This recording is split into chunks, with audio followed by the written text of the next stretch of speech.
Several years ago, when I could still speak and all of my troubles were in the future, I recorded a commentary track for the Warner Brothers DVD edition of Citizen Kane.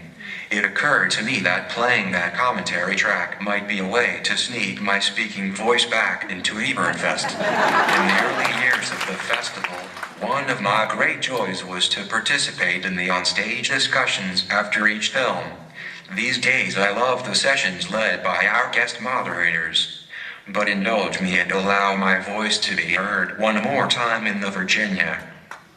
Using the scene-by-scene technique, I've often gone through KANE and other films with an audience. The ground rules are simple. We show the film.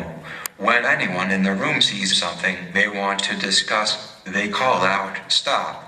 And we freeze the frame and discuss it, sometimes nudging the film forward or back one frame at a time. In the early days, we did this on 16 millimeters, then laser discs, then DVDs. Now we have the new Blu-ray 70th anniversary edition. I make no claims to be a distinguished expert on KANE, but when you look at a film with thousands of eyes joining you, it's likely that sooner or later you'll have discussed just about everything discussable. This film is often voted as the greatest film of all time. I think so, too. On the commentary track, I try to explain some of the reasons for my admiration.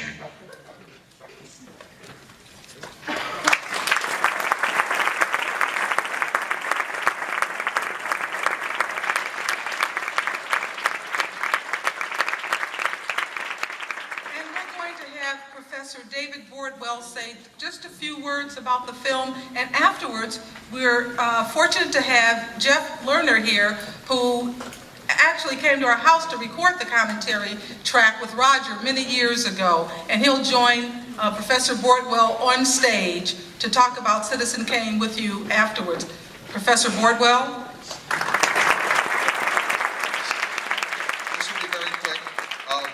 There's no film that needs less introduction than Citizen Kane, and unless it's Roger Ebert on Citizen Kane. So I would just say this, when we study films, we often talk about the difference between great films and influential films. A lot of us think that Singin' in the Rain is a great film, but at the time it wasn't an influential film in most respects, and probably only recently has it become an influential film with films like The Artist. Citizen Kane was influential from the start. It changed the way a lot of the ways that people in Hollywood made films, the ways they thought about film, the possibilities that they saw in films. But of course, it's also been vastly influential ever since. It has had a long-term impact that very few films across the history of cinema have ever had. Many directors claim that they started getting interested in becoming film directors after one viewing of Citizen Kane. Francois Truffaut simply said, "This is always the film. It will always be the film of films."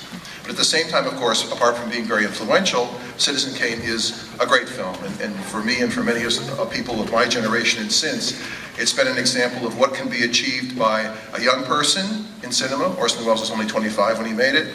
In the Hollywood cinema, at a moment when Hollywood was being condemned by intellectuals of all stripes as worthless and useless, and it's made by someone who is committed to cinema as an art, which is something that brings us all together here.